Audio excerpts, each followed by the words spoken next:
37. Here he is throwing in the middle. It's caught by Watson. He's got great speed. Turning the corner. Christian Watson down the sideline. And he will score. Whoa. Hang on. Love to Watson. To a one-score game. This one is the stunner. You basically feel like, all right, this Eagles team sort of has this thing under control, and then Christian Watson hits the Jets again. 6 touchdowns now in the last 3 games. He is really something. When he gets in the open field and running, that was some throw by Jordan Love, too.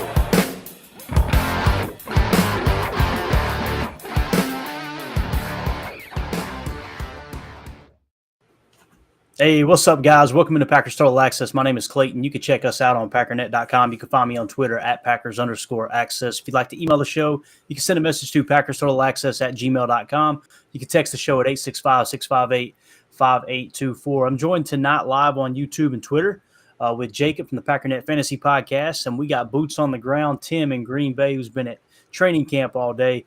I'll tell you what, fellas, Jacob, man, it sounded like it was a great day at camp today. A lot of positive feedback coming out. Sounds like Jordan Love got a little bit of momentum and had probably his best day at camp. Is that what you're hearing? Yeah, I am. And, we were talking with Tim. It was a perfect day for football. It's finally not like a million freaking degrees out there. There was a bunch of guys that finally got in with the ones, which we can talk about. We have limited injuries to discuss, which is always a positive. So, man, I'm ready. Let's go. Let's do it. Well, let's do this, man. Let's just go to Tim right off the bat. Tim, I know you were right there at training camp today. You got to talk to a few people. Actually got to speak with Rich Bisaccia and Joe Barry. Really, really cool to hear that, man. Just tell us, what was the vibe like today? What did you come away with? Just what's on your mind from camp today? The word of the day is excitement. There is excitement. These players are excited. This staff is excited. These fans are excited. We spoke about this the other day. There's a different vibe in the air. And I tried to go live on Twitter earlier, much to my dismay, but I did capture a cool moment with Jerry Montgomery riding his bike. That's on my feed. You can check that out from my failed live stream. But the nice thing was just hanging out along the south end there. And, yeah, I ran into Rich Bisaccia maybe about a half hour before practice. Got to meet him and just congratulated him on the promotion, and just general words of encouragement. Really spoke with him in passing. But getting to talk to Joe Barry, you'd have been proud, Clayton. I brought up quarters principles immediately.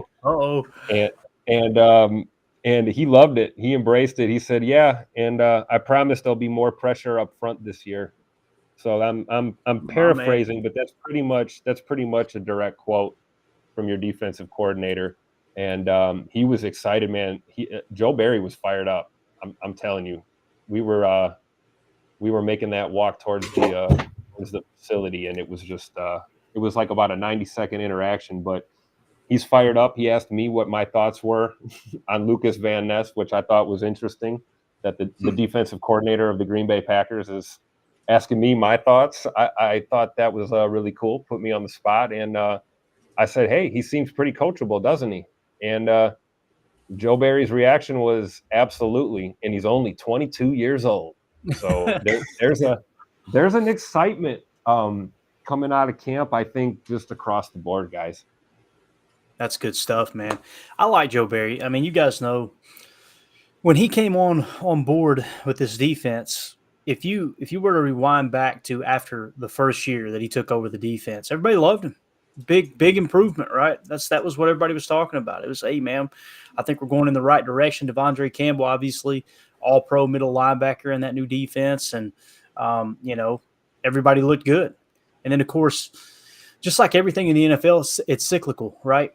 People are watching tape. They're learning how to beat you, just like you're learning how to beat them. And I understand the frustration with Joe Barry and the lack of adjusting to this, that, and the other thing. But, like Ryan said on his podcast, how many times are we going to do this, guys? Are we just going to change coordinators every 2 to 4 years and then get mad because the players haven't picked it up yet, right? It's something that you've got to have patience with. And again, when I watched the tape, when I turned on the tape, what I seen was players not making plays. I didn't see a flawed scheme. I didn't. To this day, when people say them playing off the ball, on specific downs, I always ask, what play? Give me a timestamp. And no one can give me a timestamp. Then I turn on the tape and I go, what I'm seeing are players missing tackles. Now, like what Ryan pointed out on his pod, one of the things that really sticks out to me is it seems like the safeties are getting there before the backers, right? Well, that's by design. That's what I've learned, right? And the reason being is because typically those linebackers are what we call your apex defender in this quarter's coverage of the Fangio style, of the Nick Saban style. And with them being the apex defender, they've got to be a little more hesitant, right? Their goal is don't bite on the play fake, don't get beat over the top. And when you got the safeties, especially in a cover 3 where you've got some of that spin or some of that late rotation, they're already coming downhill. That's what makes Anthony Johnson Jr. so appealing to me, is his ability to play top down, right? I'm excited about it, man. And the one thing I will say, Tim, the people that say, oh, these players don't want to play for Joe Barry, they're full of crap. Every single player that talks about Joe Barry, they love the dude. They absolutely love him. Now, yeah, and he's a coach's coach too, as well as being a player's coach. That's the vibe I'm getting. You're absolutely right, man. Anyone who's saying these players don't believe in the coach or don't believe in the scheme, they need to come up here and spend a little time up close and personal and see what I saw, because I see chemistry across the board. I see a lot of this is a team. This is a team game, and if people have their own agenda within the organization, it creates problems. And we don't have to name names. We'll just say that as a generality. And I don't get that vibe at all right now. This is a unit. Everybody's focused. And if you're not, and you skip out on OTAs and you don't play very well in the first couple practices, you're gone. We don't have to name names there either. But even if it's your birthday, you will lose your job. So. Man. It's not show friends, it's show business, as Aaron Nagler said so eloquently the other day. And it's true. Yeah. And so, not to cut you off, Clayton, but No. I hear you, man. Like, I've heard Joe Barry get dragged by our fans for a while. And I'll keep saying the same cliche, man. Players got to play. That's what they're there to do, Yeah. And here's the thing, too. Me being a Joe Barry defender, it's strictly off the tape. I've never met the guy. I'm sure he's awesome, like the players say. But when I watch the tape, that's what I see. And if you see it, you got to say it. Greg Cosell 101. Now, here's the thing, Jacob. They come out this year, and they have a bottom 10 defense. Hey, no matter how nice you are, right? It's time to move on. That means they haven't responded. We've taken 2 steps back, as opposed to, hey, 2 steps forward, 1 step back, 2 steps forward, moving in the right direction and adjusting. How you feel about Joe Barry, Jacob? You feel any better? Getting ready to go into the season here, man? You feeling more comfortable? What are you thinking? I mean, I have a lot more faith, I think, than most maybe would in Joe Barry. I've been critical of him very much. I know my brother, my father, people that, guys that just watch the game and they're like, I'll show you some of the text. I'll show you somebody that really does that. My brother, it'll be 18 times, why is he so far off the ball? And most of the time, like, the play will happen and, like, somebody will come up. Maybe it'll be like a stupid wide receiver screen. They'll snuff it out. Jair will make a shoestring tackle, and then he's like, great play. And I'm like, well, you can't just say that on those plays, and then the other ones. Right. We're all guilty of it. We're all guilty. It ain't just your dad and your brother. I've been guilty too, 100%. Yeah. And so I'm trying to be a more patient Packer fan, and just really, because I'm starting to just really get into the concepts, the X's and O's, the theories, all that kind of stuff. Because when you are just kind of more of a casual fan, it is easy to just be like, oh, what a boneheaded play, blah, blah, blah. I play Madden all the time, and I would have totally called the 46 bear in that situation. I'll let him engage 8, right? Yeah. What do you mean? I just play cover 2 all day in Madden. Right, yeah. So I will ask, lean on Tim, because since I knew Tim maybe would be here, he's obviously a defensive guy. I was looking at a lot of notes, a lot of news, a lot of highlights. I didn't see much on the defensive end other than a couple of quick notes that I wanted to see what he thought about. It sounds like Ness finally got his reps with the first team defense. Yep. Clayton, I don't know if you want to take that over, but let's hit that real quick. Yeah. If you don't care. Since you brought it up, that was kind of what was what was first on the list here. If I can find the right one now, I am so unorganized. Let's see what we got. Here we go. All right, so you guys can see the screen, right? Yep. All right, cool. So Lucas Van Ness, Andy Herman tweeted today. First of all, the tweet of the day for me, guys, was Andy Herman, and he said, quote, Van Ness threw DeGuara 4 yards into the backfield, into Jordan Love. And immediately, Jacob, I thought of that play that we watched Reggie White do the hump move, right? Oh, yeah. And throw the, I think it was the Vikings offensive lineman. Ryan actually tweeted that out earlier today. I just seen that a few minutes ago. But, yeah, Van Ness sounded like he had a day, and this is what I like. We're going to listen to Van Ness, just about a minute of audio here. I want you guys to hear from him as he was asked about, actually getting some time running with the ones. And then I had a little something to say about Bain as well. So let's hear what he had to say. See myself bump in and out and play a little more of that inside technique. Did you know you're going to get some first-team reps coming into the day, or was that like on the field, this type of thing? Just on the field. I think it's just, you go in there, when just rotation.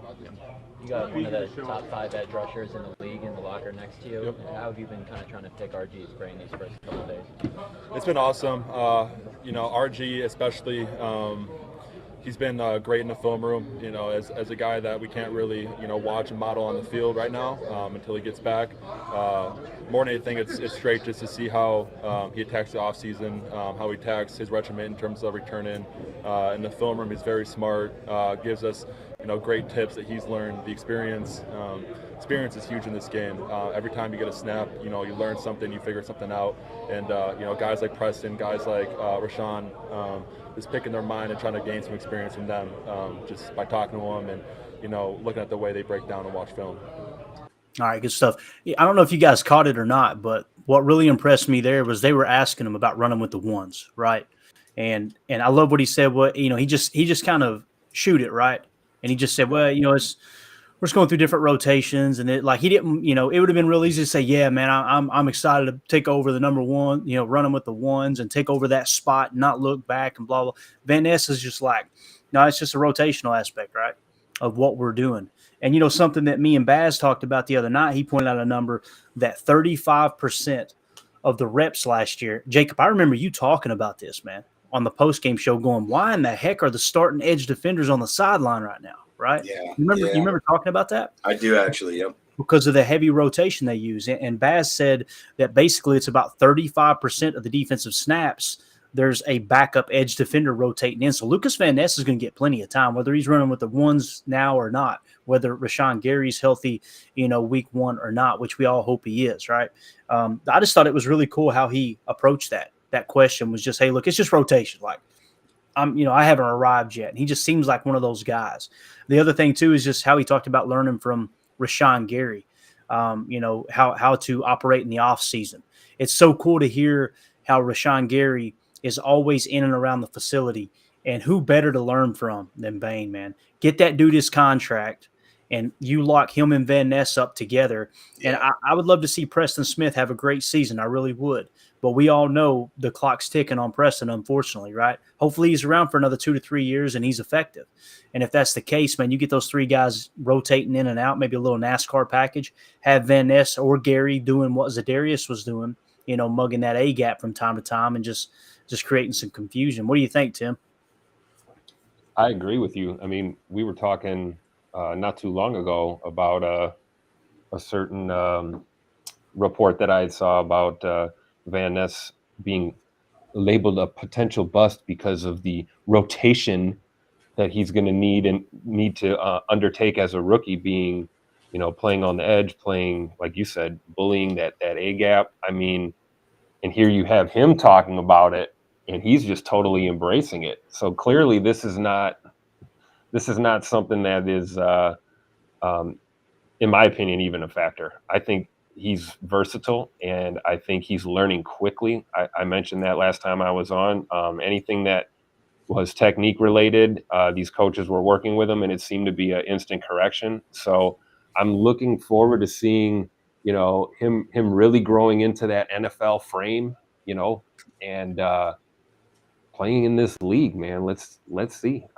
I've heard future defensive player of the year thrown around, and there's no reason not to believe in that. So yeah. I'm excited. Yeah, same. Jacob, what do you think, bro? Yeah, I mean, like I said, I'd love for you just to see, like you said, with Za'Darius, the fact that we could have one of those guys that even if he's standing up right before the snap comes and he's flirting with the A gap, maybe he's bouncing to the B, and then all of a sudden, like, he comes around the seat, and maybe somebody's shooting inside, maybe Wyatt's doing some crazy stunt or something like that. The options are endless with these guys. I'm really excited about TJ Slayton because, again, he's one of my late round guys, a guy that a lot of people said we're not going to be on the team. And really, other than Jonathan Ford, I don't see anybody that's like a really true nose tackle, just a beefcake. Remember when the Vikings had the Williams brothers? Oh, man. Can you imagine? We haven't had a really stout front guy other than maybe the Gilbert Berger, Yeah. Big old Gilbert Brown. I got to meet him one time. A little bit. It's a little bit. Yeah. Just a little. Mike Wall was talking about him earlier this morning when we were chatting, man. It's hilarious. He was just talking about, just going up against it. We were chatting offline, but, I mean, I could only imagine, dude, you come in there. I think he came in 99 in the supplemental draft. And literally he held out. He was a supplemental draft pick. He held out, right, following his agent's advice and everything. When he finally gets to camp, Holmgren just ate his freaking lunch. And he said they ran him right. And they basically told him, you're not going to play. You're not playing at all this year. And they just put him through hell with camp. And he said, man, they ran me down the line, and it was Gilbert Brown, Vonnie Holliday, Reggie White. And I asked him about Reggie in the first time we had him on the show. And I was like, what was it like hitting Reggie? He went, it was different.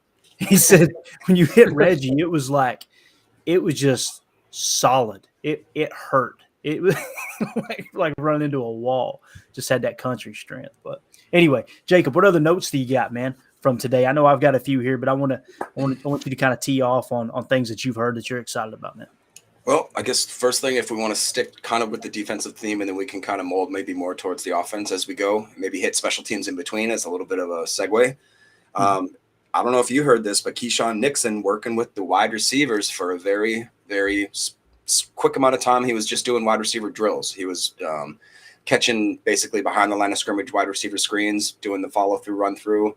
And then he went back to start returning kicks. Then he did punt returns. Then he did obviously some D-back stuff and some. So this guy is, in addition to that, it sounds like him and they had Goodson everywhere today. Just they'll have those guys in different aspects, obviously, but they're trying to find a way for Goodson to get on that team. I really do think that. It's really cool to see because Nixon, it started kind of like as a joke, I thought, between him and LaFleur being like, yeah, man, put me in on offense. I did too. Yeah, I didn't put anything. When you look at what they're practicing, like I said, that quick out, that wide receiver screen behind the line of scrimmage, just give him a little bit of space. It's basically better than almost a lot of kick return advantages that he may have. You know what I mean? Just the amount of people that are on that side of the field, the lane that might be opened up. Like we can see what this dude does when he has the ball and even just one, two, or even maybe three guys to miss. He can make a miss and he can do it. Yeah, it's way too early, Tim, way too early. But the first thing it triggers in my mind as he's talking about that, first of all, those are valuable reps. They're not just out there playing around, joking around. Like every rep is so valuable in training camp, right? Especially with the limited practice and everything they have to deal with the CBA today.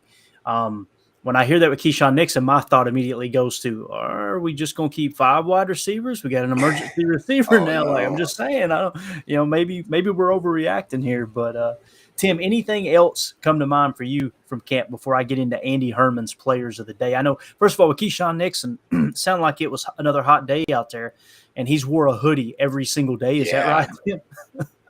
Yeah. That is true. I did see him with the green hoodie the other day, and I think he did have that on today. It wasn't as hot today, but man, I got a little sunburn today. It was definitely sunny, and when you're under that sun like that, it doesn't matter what the temperature is, you're going to roast a little bit.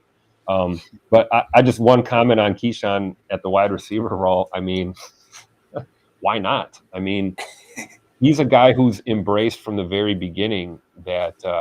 I'm not going to say gadget player because he's not a gadget player, but he's like that Leatherman tool you keep. You pull it open, you got 18 different tools that you can use, and it's like, well, if he's got these tools, I think we should embrace that because that type of talent is a special thing, especially at this level. So I'm interested to see if they do use him as a receiver and if it's successful too. But I guess the things that I really took in, guys, I I don't know about standouts. And I didn't really see as much practice as I wanted to. I got to admit, I No, slept you were in just a little hanging out bit with on the coaches. Saturday That's morning. all. Yeah. I was talking to the coaches. But just I did see a little bit of Eric Stokes Jr. doing some rehab, and for a guy that, like, I don't know, like 10 months ago couldn't even walk, he looks phenomenal. I also saw him at the end of practice riding the bike. He had a kid on the handlebars and was pedaling like full speed. I'm sure Packers official media's got video of this. But it was crazy. And as he rode by, I actually said, "Man, I was going to ask you how the leg was feeling." And he kind of laughed and said, "Good." And it's like, you know, so between him and Rashawn, watching that little, the rehab exercises that are going on, and obviously these guys both had, like, these are severe, serious injuries that they're coming off of. And I'll tell you, from a fan perspective, seeing that up close and seeing where these guys are at this time of the year gives me hope. And I'm not going to speculate on when guys are going to come back, but I mean, I'm really rooting for Stokes Jr., man, because he missed a lot of time early in the career, and these are pivotal years for guys like that to get those valuable reps, as you alluded to, Clayton. So those were a couple of things that stuck out to me today that I noticed. Rashawn looked really good, and Stokes looked really good as well. It's very intriguing, man, to sit here and think, okay, what is, let's say Stokes is healthy. Let's just play along here. Week 1, right? Who are the DBs? We're going to be in that nickel 2-4-5 the majority of the time, right? Who are the DBs and who plays slot? Are they going to put Rasul back to the slot? Are they going to play Stokes in the slot? I have no idea. Are they going to put Jair in the slot? And I know Ryan is kind of anti that choice, and I completely understand his perspective on it. It's just I'm sitting there going, I think back to Charles Woodson. First of all, when you're playing a shell defense like this cover 4, right, you're already – it's a word I'm looking for. You're already giving the offense a reason not to throw deep, right? Whether it's the sideline, whether it's, deep down the middle, just like Coach Haddad that was on the show talked about, the weakness is typically in the middle if you are playing a conventional cover 4 defense, whether it's man principles or just straight drop zone. The middle is what's going to be weak. I think we would all agree Charles Woodson was the best cornerback on the Packers when he was here, right? Where did we play him at? Safety. Played him in the slot, right? Safety sometimes. Yeah, I mean, he played safety towards the end of his career, right? Like quite a bit. But there in the early going, and especially the Super Bowl year, now you did see him on the boundary there. That's how he broke his collarbone in the Super Bowl. But for the majority of the time, they played him at that star position, right? They did. They did Jalen Ramsey the same way out there in LA with the Rams. I'm just saying, I'm not sitting here saying Jair shouldn't play the perimeter, right? I'm not saying that. But to just kind of all of us, and myself included, be like, nah, I don't really want him in the slot. It's like, well, it was good enough for Charles Woodson, and it was some of our best defenses. And the reason I say that's because you're putting Jair closer to the ball constantly, and you're also giving him a chance to kind of play in tandem with that apex defender in this Barry defense. So you're kind of giving him a shot. What was the big complaint last year? It wasn't, man, they keep bombing it over our head deep. It was they're throwing it underneath. And we've seen Jair get beat deep a couple of times because he was too aggressive, biting on underneath routes when he had over-the-top responsibility. Why not give him the freedom to roam down there in the middle? I'm just saying, it's something to think about if Stokes is healthy, because I personally don't think Stokes is that star defender, is that slot corner, in my opinion. I could be wrong, but that's just kind of how I see it. Someone else who had a big day, Jacob, we talked about it in the offseason, Samori Toure, everybody bragged on him, right? Samori Toure is poised to break out. Today it seemed like it happened, man. I know there was – place went absolutely nuts. I think it was Big B. Once again, I probably shouldn't say the name, but he stuck the footage out. Big 33-yard dime from Love down the sideline to Samori Toure, man. Sounded like he showed up. And another one was Kingsley Enagbare, man. JJ Enagbare had a sack, and they said that Devontae Wyatt actually caused some of that pressure as well to go along with that sack. Might have even been a half sack. Kind of hard to read the tweet or to determine by reading the tweet. But he also had a tackle for a loss on a running play as well. JJ Enagbare impressed me last year, and the PFF grade kind of lined up with it as well. I think we got us a steal there. And you guys remember on draft night there, it was late in the draft when they took him, and he was – I think I had him graded at a third-round talent is what I had him at. and I was over the moon. This year, Anthony Johnson Jr. was that player for me, which is why I'm really kind of keying in on that. But anything else you heard as far as players before we get to Jordan Love, Jacob? Is there anybody else that kind of shined in your eyes? Yeah. Torrey, he caught 4 passes. And again, one of those was that 33-yarder, the long one. Some other guys, apparently Lou Nichols had a good practice for once. One of those first times he just looked, I guess, very fluid. Pad level looked great. Maybe seems like he's kind of getting the gist of the offense a little bit. I saw some more clips of some angry running from Tucker Kraft once he catches the ball. And as we talked about, Tucker got his first day on the offensive side with the 12 personnel. I believe he was the starter. It was him and Musgrave. And I think it sounds like they're using DeGuara quite a bit more in that H-back role. But it's really impressive for me to see Torrey do what he's doing because I'm a sucker. He's a 7th-round draft pick guy. Kingsley, love what he did. 5th-round guy that fell very far. Like we talked about Anthony Johnson Jr., getting him in the 7th. There was mock drafts that I was doing that had him early 3rd and all the way in between. And so for him to fall that far, for us to grab him, for us to now give him, and I don't want to call it a freshman year, a redshirt year or anything like that, but because we have so much unknown starting mess at that safety position, maybe it is a little bit of one of those situations where he comes in. We don't really trust him at the beginning of the year, but maybe like week 8, week 9, all of a sudden he's getting a hold of this defense. We start to trust him. His athletic ability kind of takes over and he stops thinking so much. And maybe all of a sudden we've got ourselves a starter. But it's a good point. Good point. Steve Ness in the chat says him and Nick Collins was the best, talking about Charles Woodson. Man, Nick Collins playing center field in that cover 3 zone blitz defense and Wood blitzing out of the nickel from time to time, but also playing underneath, being able to jump the flats. I can still hear Mike McCarthy screaming, go Wood, against the Bengals on that pick 6.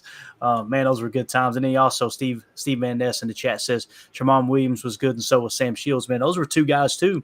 Were they both undrafted or was Tramon Williams a draft pick? I'm trying to remember. I think they might have both been undrafted. Regardless, I mean, those are 2 guys that were at least late round picks. You know, I'm pretty sure Sam Shields was an undrafted free agent, man. And that's just Ted Thompson absolutely crushed those undrafted free agents back in the day, man, building off the bottom half of that roster. All right, let's do this, guys. You want to know a quick fun fact about the wide receivers? Yeah, let's hear it. Who's our oldest wide receiver on the team? Samori Torrey. Is it really? It is. Oh my God. That's insane. I thought you were gonna say Keyshawn Nixon.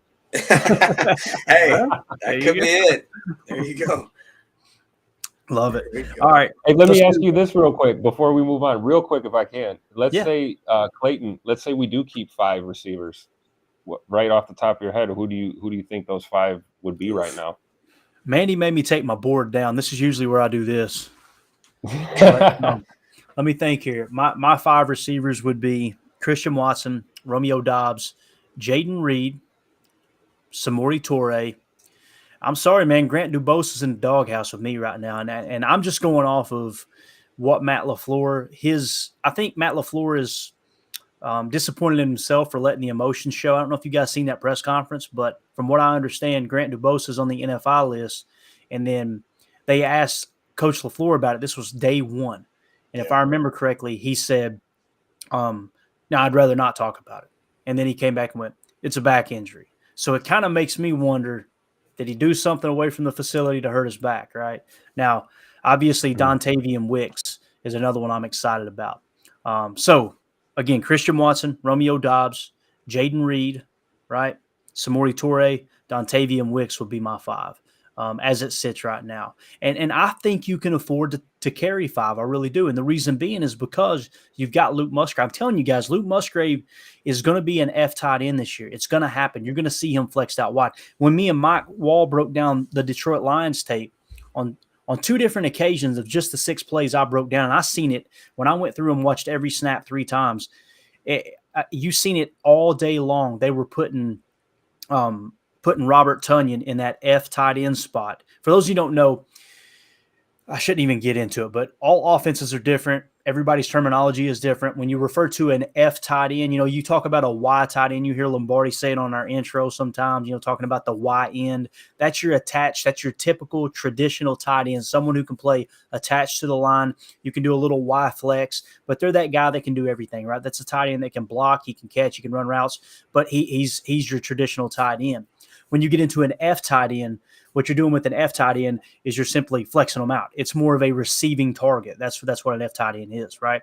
And you've seen that with Tunyon. You would classify Tunyon as an F tight end. Now, when he's the only tight end in the formation, I like to refer to him as the Y because I just feel like Y should be designated for the solo tight end in the route or in the play call. But I think he's going to play F. And when I say F, man, I'm talking about where Lazard was last year. Pop him in there, man. Pop him in there. Let him stretch the seam. I'm telling you, he's quicker than Lazard. He's faster than Lazard. He's stronger than Lazard. I'm not going to sit here and say he can catch as good as Lazard because it sounds like, according to Ryan and his updates, that Musgrave's been kind of inconsistent with his hands. Maybe that'll come in due time. It sounded like he rebounded a little bit with his blocking today, too. And I heard somebody calling on Packernet After Dark. I don't mean to go on a tangent here, but this is things that are coming to mind. They were talking about, man, his pass pro's got to get better. His pass pro's got to get better. Talking about Luke Musgrave. I could care less about his pass pro. I'm just being honest. When I watched the tape last year, never once did they ask a tight end to block someone like Preston Smith. When Preston Smith blew Luke Musgrave up and everyone went, oh, he can't block defense. Of course he can't.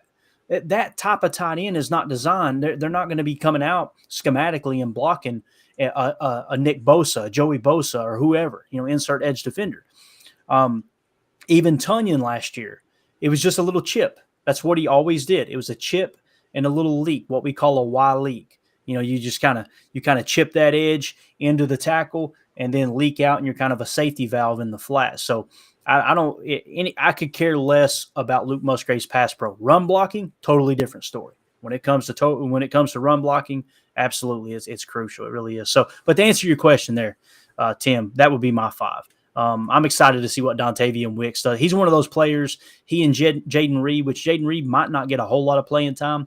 He may run with the ones in the early twos, the top twos, whatever, in preseason. But I think Dontavian Wicks is going to get a lot of looks in preseason. So, real quick on Tay Wicks, he is still in concussion protocol, but he was in attendance today on the field and was watching the other players practice. So, good sign, obviously, and just to be, again, at this point in any sort of season of any sort of OTAs, mini camp, preseason, to have basically only 3 or 4 guys, 2 of them we know exactly their situation, who are looking really, really good on the comeback. One of them that's, a back injury, one that's just a concussion. Like, that's pretty insane. Oh, the other update for the injury situation, Tucker Kraft coming across the middle today, I think collided shins with somebody. Not major. It looks like he just had a real nasty, probably bruise on that thing. They took him out of practice. He iced the leg for the rest of the practice, but it sounds like it's not too serious. It's Tucker Kraft, so you got to say the other guy got hurt. You should have seen the other guy. There it is. Since we're on tight end talk here, we've got Steve Van Ness in the chat. He says Musgrave, Kraft, and DeGuara will be the tight ends. Tyler Davis will be gone. That's kind of a bold prediction there. He also says we will keep 6 to 7 receivers. And then Brian in the chat says, hey, not so fast there, Steve Van Ness. There's plenty of room for Tyler Davis. You seen the SIF block? Come on, bro. Got Dakota in the chat. Dakota says, I just want to see a receiver catch a ball in a game. I just want to see a game now, man. I'm so freaking excited, dude. I'm excited about family night as well, though. I'm just giddy, man. Today was awesome. I'm going to fan out for a second, boys. I was out there cleaning the pool and listening to updates, and I was checking Twitter every 2 seconds, about to drop my phone in the pool because I couldn't stay away from it, man. This is the best freaking time of the year. I ain't going to lie. I got a couple daddy sodas in me. Got a headache out there in 92-degree heat. It was dangerous. I got back in the house, but the dogs were looking at me on the porch like, bro, you have lost your mind. Let's go in the house already. But, it's just training camp. It's just awesome. Absolutely awesome. Let's see here. Cheesehead Murph. What a name, dude. Cheesehead Murph. I think Tyler Davis stays because of special teams and his blocking. Yeah, definitely got a hand up there. There's no doubt about it. I'm gonna say something right now, and it's gonna piss a lot of people off, and I don't care. If you see it, you got to say it. Watching the tape from last year, and Dusty Evely is going to scold me so hard over this. I just don't see it with DeGuara, man. I'm telling you. What? Over and over and over watching him in the run game, I was just going, man, I just want to see him stick a block. I don't even have to see a pancake. It was just always just getting a piece of someone, just getting a piece of someone. And when I see Tyler Davis block, I go, no, that looks a little more like what we should be seeing. I'm just being honest, man. Just being honest. And again, Dusty Evely has forgot more about football than I'll ever know. So you guys would be wise to trust his judgment over mine. That's for sure. All right, let's see here in the chat. We've got Dakota says, I'm so behind on training camp talk. I've been working too much this past week. Just quit the job, Dakota. It's football season. Come on, man. You kidding me? Get your priorities straight, man. Quit your job. Leave your family. God, let's go. God. Be a real fan, man. Real up in here, Kick the dog out. Everything. Get them all out of here. So we've saved the best for last. Jordan Love, it sounds like, had his best day in camp so far.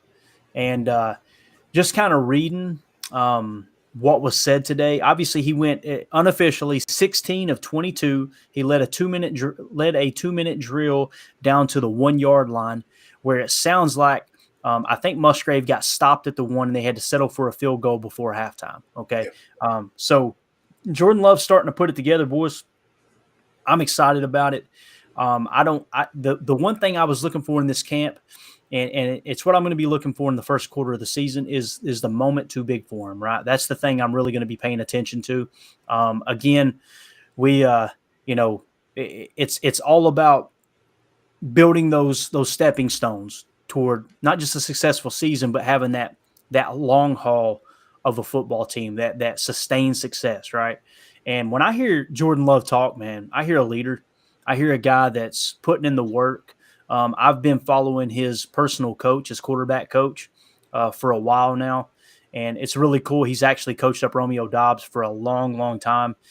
They've been in a lot of camps together as far as working in the off season. That's probably why you're seeing so much rapport there between him and Dobbs. And watching Dobbs and Christian Watson run their routes today, extremely crisp. I mean, extremely crisp. And then when you've seen someone, on the back half run their route, it was like, yeah. You can go back and watch Watson and Dobbs, their footwork. Christian Watson's footwork on slants has come. I mean, it's night and day from a year ago. I'm excited to see him on those quick hitters. But let's do this. Stacey Dells of NFL Network actually sat down with Jordan Love on the sideline there at Ray Nitschke Field and just talked to him. It's about 3 minutes long. I'm going to play it here, and then I'm going to get your all's take on it before we get out of here. But here is QB1 for the Green Bay Packers, Jordan Love. Man, just listen to this dude talk. I don't know. He just sounds like a leader to me. And we are delighted to be joined by the quarterback of the Green Bay Packers, Jordan Love. And I mean, for so many years, for 3 years, I've watched you run out. Would you call it the shadows? Yeah, yeah, being in the shadows. Of Aaron Rodgers, and now it's your moment. I don't even know where to start, other than what have you taken over 3 years that you just cannot wait to put on display for this franchise and these fans? Yeah, I mean, the past 3 years, it's been just a lot of learning, growing, developing as a player, and just waiting for that opportunity to get on the field and go showcase it out there. How did your leadership change on your peers in the locker room? Yeah, I mean, it's definitely changed. I think a lot of it is just being able to see some of the older guys, see Aaron, how he leads, and get a feel for how that is. Coming from college, you kind of have your own way of doing things, and then you get here and you see someone else do it. So you kind of grow as a player right there and as a leader. But what is Jordan Love's style? Mm-hmm. What is Jordan Love's style? Because you're the man now. Yeah. No, I'm the man now, and it's going to be fun. I mean, it's going to be on display all year with the team, and it's bringing everybody along, having fun with the guys, and going out there and making the most fun of this opportunity we got. So I keep getting asked, I'm not the quarterback, I'm not the coach. What's going to look different? How is the offense from Aaron Rodgers to Jay Love going to be different? Describe that for us. Yeah, I'm not sure exactly. I mean, the offense, the plays we run in is going to be the same. The players that are out here, a lot of similar faces you saw last year. But for the most part, obviously a new quarterback. But I'm still going out there trying to make every play and play in the system and just get these guys the ball, let them go do what they do. Mm-hmm. Yeah. How much fun is it, though, to let that thing rip to Dobbs, to Christian Watson, to Jaden Reed, a rookie? Like, how much fun is this for you to finally have the reins? Oh, it's really fun. It's really fun. Like you said, when you get to let a pass rip and see it, they run a great route and the whole play just kind of comes together. It's really fun. So Matt, I'm excited to do that on the field now. Yeah, well, I saw it. today, even though the offense lost. Matt LaFleur says you have your head coach and play caller, complete command of this offense. How much freedom are you going to have at the line of scrimmage? Yeah, I mean, it comes down to the plays. I mean, exactly what plays called. We have cans on certain plays that we get to and things you can check to. But for the most part, we're going to let the plays ride, let it run. Like I said, play in that system and not get too crazy with trying to check and do different things. Because, I trust Matt. He's going to call the right play, and we're just going to let it run. Every year it's like Super Bowl for the Green Bay Packers. That's the expectation. It's a whole new, fresh look, not just with you, but this is a young offense, one of the youngest Jordan in the NFL. What's the expectation? Yeah, I mean, it's like you said, being a Green Bay Packer, there's always very high expectations from the organization, from the guys who've been here before, and nothing changes. Like you said, we have a young team, but I look at it as a fresh start for everybody to kind of go out there and make a name for themselves and become the player they want to be. But the expectations are still high. Nothing's changing. So. And nothing changes on you. What's that bracelet say? I am second. I am second, meaning? Yep. Meaning God is first. I'm second. It's a nice little daily reminder. Kind of, I look at it as a way to put others first, put God first. Life's not always about you. Every day, sometimes people get caught up in their own lives. Sometimes it's a nice little reminder to have. We appreciate you. Yep. Thanks for taking the time. No Jordan doubt, Love. thank All right, there you go. That's QB1, Jordan Love, man. I don't know about you guys, but that gets me excited, man. That gets me very excited. A little bit different, right? A little bit different feel this year. Yeah, dude. Yeah.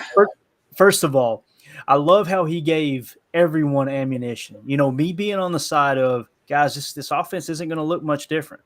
You might get 5% more motion, 10% more motion. Like Ryan pointed out, all of these guys in this coaching tree, it's kind of maxed out in that 40% range. Last year, we were up 7% from the year before as far as pre-snap motion. So he talks about, we're going to be running the same plays. And then he turned right around and said, we're not going to do anything crazy and check to too many different things. So it's like those on the side that said Aaron wasn't running the offense, they got what they wanted to hear. And for people like me that's saying, no, this is Matt LaFleur's offense, I got what I wanted to hear. I thought it was just a perfect way to answer the question. Ask him what's going to look different. He said it's going to be the same plays. Guys, these are the same exact passing concepts that Bill Walsh designed in the 70s and 80s, right? So it's not like it's just you're keeping it simple. You're running the same concepts, but you're presenting this illusion of complexity. That's Bill Walsh 101. The big thing for me, though, Jake, or let me go to Tim first. Tim, hearing just the joy in his voice, right? That stuff's infectious. And you can just tell, man, he's excited about the opportunity and excited about putting the work in, man. Are you fired up for QB1, man? Oh, my gosh, yes. And, I've always been the guy that maybe gets a little too excited too soon about certain players, that's the homer in me, as they say. But I tell you, man, we always hear, and it's true, you guys have talked about this before, that, you really don't know until you see a full season of football out of a QB1, to really get some judgment. But, on the other side of that is this gut feeling I have that, like, man, I've seen a lot and I'm seeing more and I'm seeing him now. And he looks better than he did this time last year. And oh my goodness, I believe, I'm super excited that this guy is our quarterback, and he's clearly not, he's not afraid of the moment, man. He sounds poised. He sounds calm. He sounds confident. You kind of stole my thunder with that comment that he made, because you addressed it. I like what he said. Like, it comes down to the plays and playing in the system.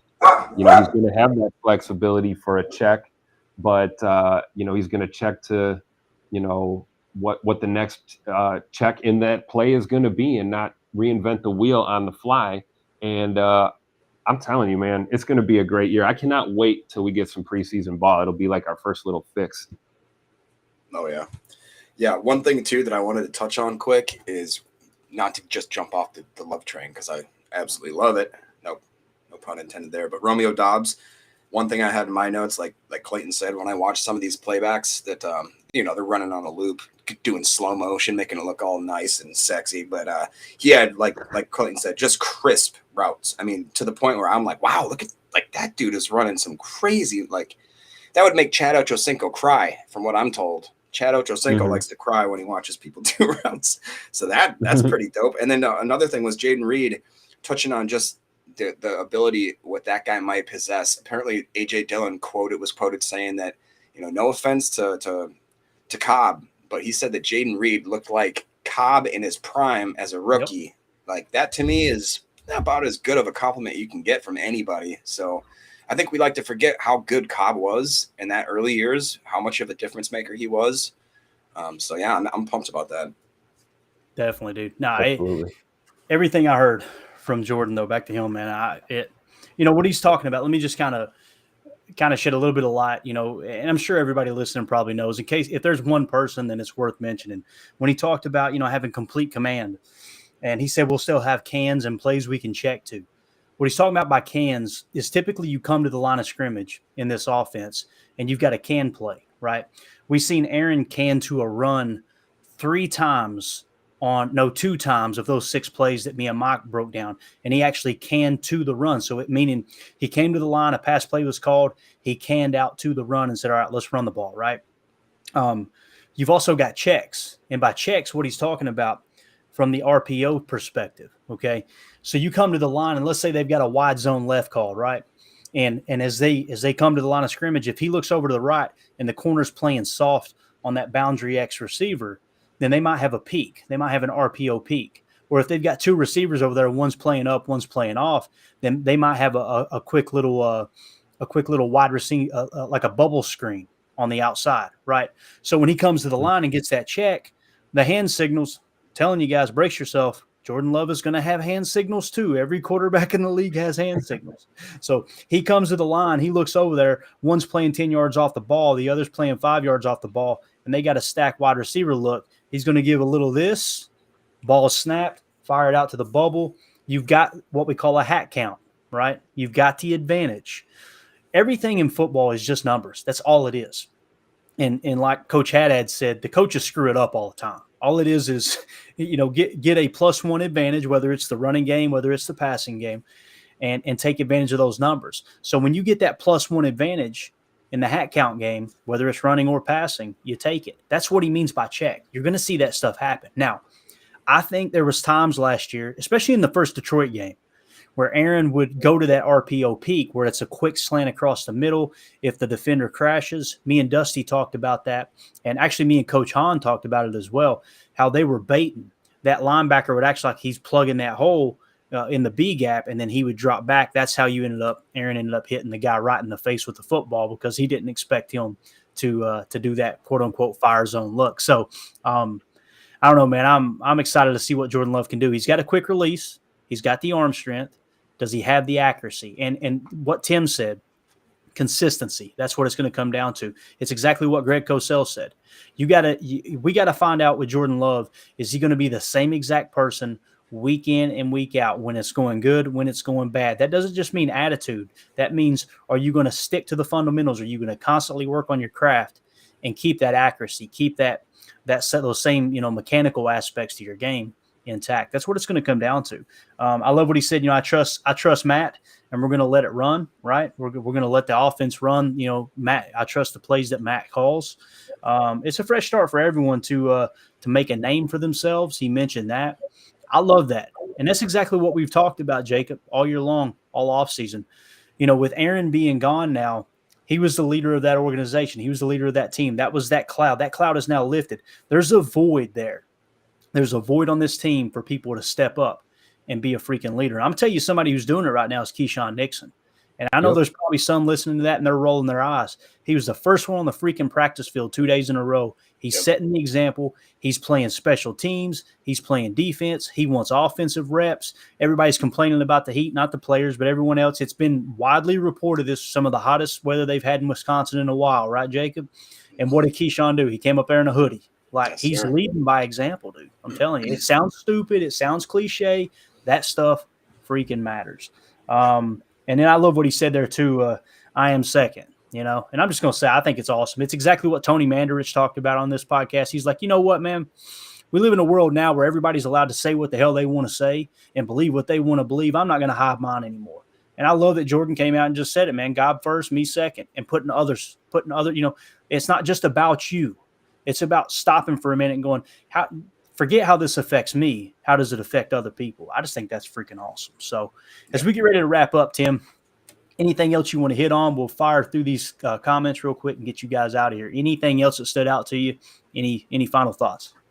Just going off of what you had just said, what we were talking about with Jay Love and making plays within the system, a check versus a can, these kind of things. And what are we going to see week in to week out, whether it's, good or bad, weathering the storm of a 17-game season. Do you think his last year in college, kind of going rogue, so to speak, we talked about the shakeups and, the coaching staff in his last year, and maybe he was guilty of little hero ball, but to me, it looked like he was just a dude hungry and trying to win games for his team. Do you think maybe like that's out of his system, and now we fast forward to where we are today, and it's like he's already seen what that looks like, and at this level, he's fully bought in and fully embracing this system now? There's no such thing as bad experience. Even the quote unquote bad experience is good experience. You're learning what doesn't work. You're learning how to not be a quarterback, right? The type of quarterback you don't want to be. Here's the thing that stands out to me when I go back and watch that tape. Like you said, 2 different coaching staff changes 2 years in a row, right? He didn't transfer. He didn't pout up. He didn't complain. And then the big thing that stands out to me, think of Will Levis. I'm a Kentucky fan, right? Kentucky and Notre Dame are my 2 college teams. We were so excited about this season for Kentucky. Will Levis was a borderline first-round pick. You guys seen he went early in the second round, right? Whether you think he's a good quarterback or not, whether I think he's a good quarterback or not, makes no freaking difference. You've got scouting staffs where millions of dollars are invested into these staffs to make the right decision. Pretty sure they know more than me. Pretty sure they know more than you, right? They decided, hey, he is a borderline first-round pick. I guarantee you the Titans had a first-round grade on Will Levis. Now, why do I mention that? We were excited going into this season because Will Levis is this highly touted prospect, right? Which, by the way, I think it's worth noting, Sean Clifford beat him out at Penn State. I'm just saying. He's the reason that Will Levis transferred. Just saying. But when Will Levis came out this year, what we seen in Kentucky was the offense change. It felt like, okay, we can't put him in harm's way. He's going to be entering the draft. And I'm not saying I'm not suggesting that Kentucky was willing to take losses over the draft status that, hey, we've got a top prospect, because that does help recruiting. It really does. I'm simply saying they were very aware of, we can't let him play as free as he has in the past. We don't want to put him in harm's way and blow out a knee right before the draft, this and that. That offense really played on its heels. And then, of course, he breaks his thumb or injures his thumb somehow. Of course, that's the one game I went to this year thinking it was going to be him and Spencer Rattler. I get up there and they go, nope, Levis ain't playing. Great. Drove up here to watch us get our keister kicked, right? But anyway, so with that being said, that's how they handled Levis. But now think back to Jordan Love and what you said, Tim. He didn't give a crap about throwing interceptions. It was, hey, look, we're down by 3 touchdowns. I could give a rat's hind end what my stat line looks like. The only way we're getting back in this ballgame if we push the ball down the field, let's take some shots. I think that says a lot about him, right? I think it really does. Those are the little things, just like when we talk about when we do post-game shows, chalk talk, stuff like that, talking about crucial situations, the crucial third downs that we all forget about, right? The crucial, turnovers and when they came and how that played into the middle 8 and the turnover differential and all those things. All those details matter. It really, really matters. That's why we need to be a little more aware of kind of what's going on. But I think you hit the nail on the head, man. To steal your line, I really do, because that stuff, what it told me about Jordan Love is he didn't care about stats. He was trying to give his team a chance to win when it's obvious the coaching change they made was horrendous. Jacob, that reminds me of a guy who used to play quarterback here in Green Bay a few years back from Mississippi. Yeah, I'm not sure if we're allowed to. I don't know if we're allowed to say didn't care much about stats. Yeah, no, I'm with you, dude. And it's funny. We went from a quarterback that I think he threw 5 or 6 interceptions in that playoff games against the Rams, right? And it was, God, it's just, I remember people making fun of me on Christmas Day They played. It wasn't on Christmas Day, but they played right around Christmas time. It was in December, and he threw a bunch of interceptions against the Bears. And I had a guy, Travis, that I worked with on the job site back when I was doing concrete work, and he was like, "Boy, Favre was giving out all kinds of Christmas presents this Sunday, wasn't he?" You know. And then we go to a quarterback where what's the argument become? He's too safe with the ball. He doesn't take enough chances, right? So maybe we're getting back into the gunslinger. I don't know, man. I don't know, but all right, Jacob. Final thoughts, bro. We're at the 54-minute mark. Bring us home, dude. Yeah, just two things. One more quick on Love. I believe also that in that year where he decided to come back, he lost his main targets, most of his offensive line. I think the defensive players, like that were stars, kind of, he was left with nobody.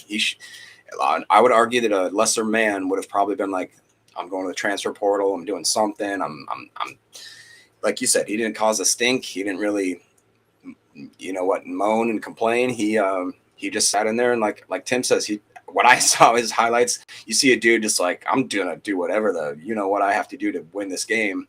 And yeah, a lot of times it probably wasn't some great decisions, but what we're seeing now, I think that he would, Mr. Love would agree with me that there's some blessings in this world and in this life that sometimes you don't realize are blessings until they've happened. And it's, sitting 3.5, what would you call it, 2.5, 3 years behind a quarterback while you get drafted number in the first round. Maybe when you look at that in the very beginning, yeah, that's probably not ideal. Probably not something that you would pray for necessarily. But then after the fact, after you've had that time, maybe that 3-year, that 2-year gap of you really knocking out a lot of those boneheaded plays, learning the mechanics better, having somebody like one of the best quarterback coaches that could ever mentor you, having one of the literal better quarterbacks of all time, maybe the best thrower of the ball of all time, literally taking time to show you how to move your feet, to show you how to work your release, to show you how to do the no-look pass and to read the defense, to do those cans, to make the checkdowns. Maybe that's more of a blessing than you could ever know.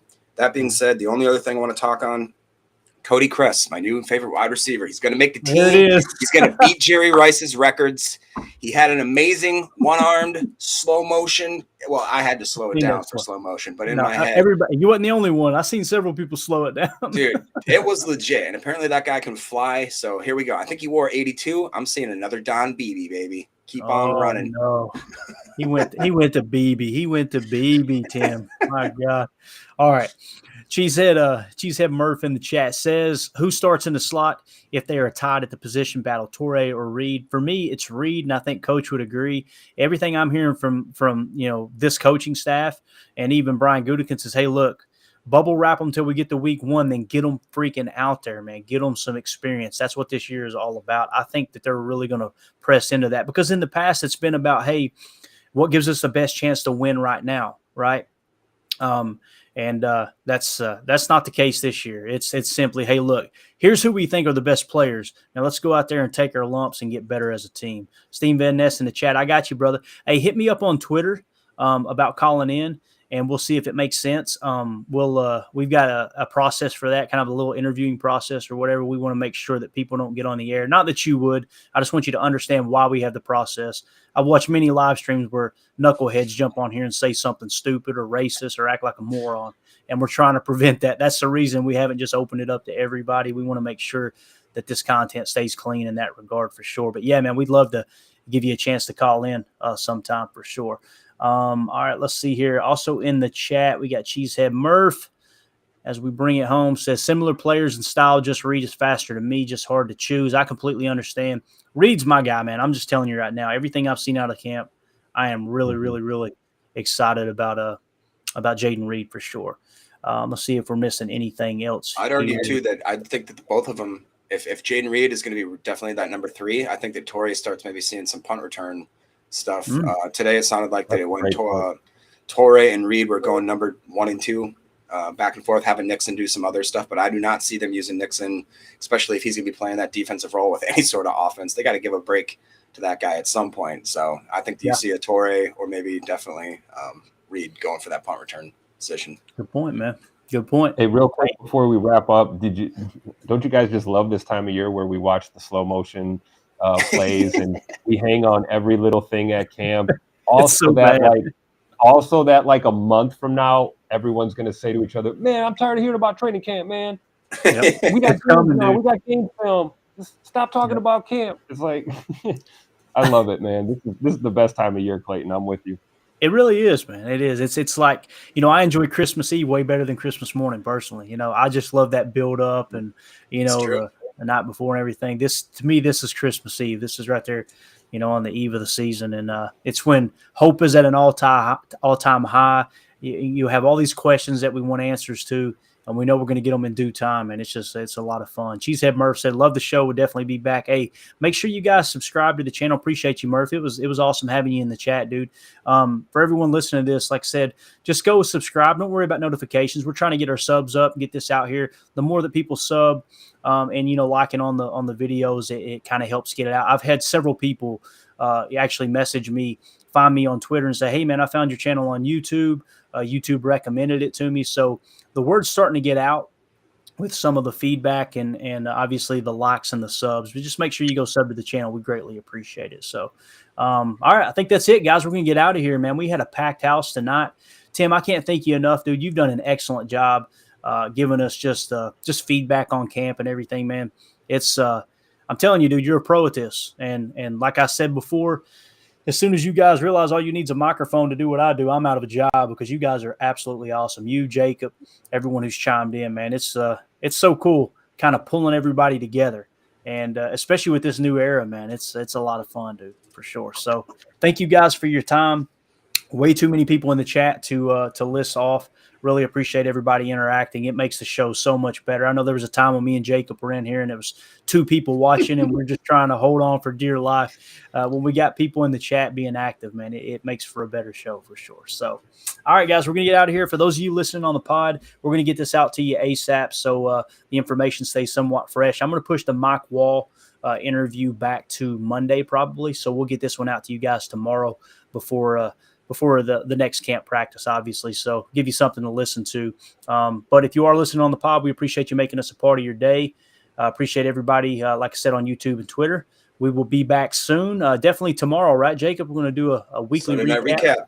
Come on. Yeah, we're gonna wake the Rip Van Ryan Schlip up and make sure he's not taking a nap during the during the show, and we're gonna drag him out of his slum there and get him on here to get his feedback. Can we just say, isn't it August 11th? We play the Bengals. Yeah. Hey, check this out, man. Next Thursday. Listen, next Thursday, the Hall of Fame game. Yeah, that's right. Oh. Bro, that is like right around the freak. That's football, man. Oh my gosh. It's here, dude. It's here. Let's celebrate. Celebrate my peeps. All right. We're out here, guys. Thank y'all so much for making us part of your evening. As always, let's go out and be the change we want to see in the world and go Pack Go. The power sweep. Actually, it's the lead play in our offense. Tell the tackle to take the defensive end if he's over him. If he's not, we drive down on the first man who is inside. Fullback, we tell him to take the first man outside the offensive tackle. No one shows. He goes right by them and steals inside. If the YN has the linebacker taken out, he cuts inside. If the YN has the linebacker in, he comes all the way around. If you look at this play, what we're trying to get is a seal here and a seal here and try to run this play in the alley.